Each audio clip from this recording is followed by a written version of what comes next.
Brian Cashman, over the past week and a half, is all over the place. This is a man that never lashes out. I have never heard Brian Cashman ever lash out. He's been with the Yankees organization for over 30 years. When you hear Brian Cashman lash out on the players, by the way, he traded for, he signed, it only tells me that Brian Cashman is on his way out. And Brian Cashman is trying to protect himself because he doesn't want to be the blame of this absolute downfall of the New York Yankees. The Yankees organization is now 13 years in the hole winning a championship. The last time they won was 2009. You're going into a 14-year season where you haven't won a World Series. You wonder where Brian Cashman's head is at. And it only tells me one thing. He doesn't know where this team is going. And where this team is heading looks like to a downfall. In the 1980s, the Yankees were not a playoff team. They won more games than any team in the majors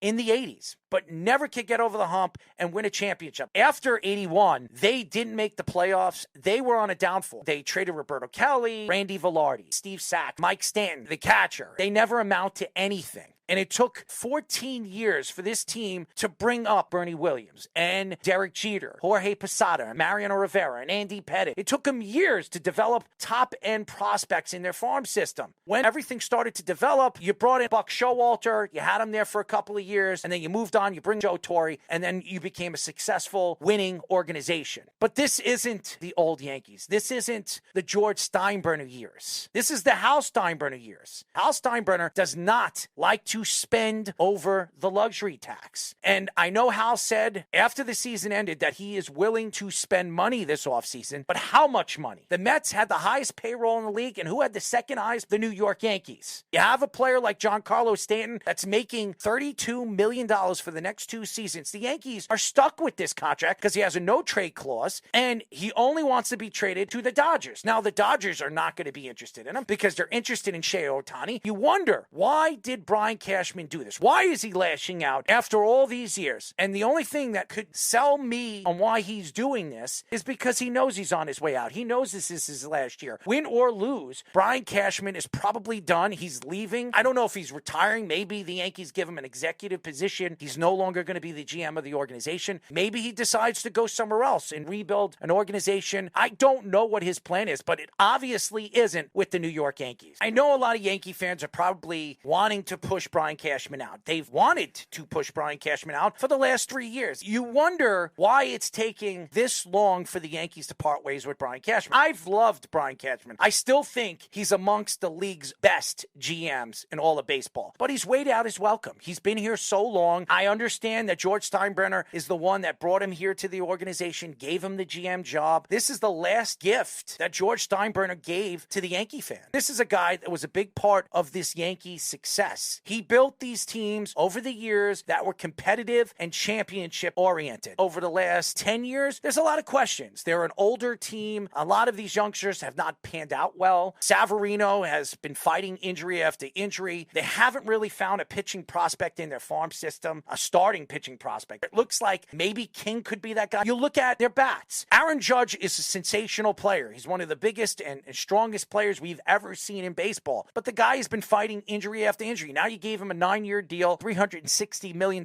and he will be a Yankee for life. And he's now another Yankee captain and a successful captain, very well respected around the league. You bring in this kid Volpe, he wins the Gold Glove, but we have to see how consistent he's going to be year in and year out. Derek Jeter was a consistent player. He wasn't a Gold Glove. He wasn't the best defensive player at his position. He was consistent. And also, he hit in the clutch. We have to see if Volpe can do that. Volpe was hitting 200 all season. Dominguez, everybody called him the alien. He looked like he was going to be pretty good. And then he gets hurt, and now he's out for the full season. He might not play next year because of a UCL. He had to have surgery. There's a lot of questions about the Yankees, and who are they going to point at? They're going to point at the GM, the guy that is drafting these guys, the guy that's signing these guys. You wonder where this Yankee team is, where the youth of this Yankee organization is going. They brought Rodon in. I still think he's a great pitcher. I know a lot of people were attacking the Yankees for bringing him in. It was a great contract, but nobody knew that Rodon wasn't 100% healthy. That was another mistake that the Yankees made. You give a guy 6 years, and you don't even know if he was 100% healthy. And now you have him for 5 years. I think he'll be fine next year, but you went into a season with a guy that wasn't 100% healthy.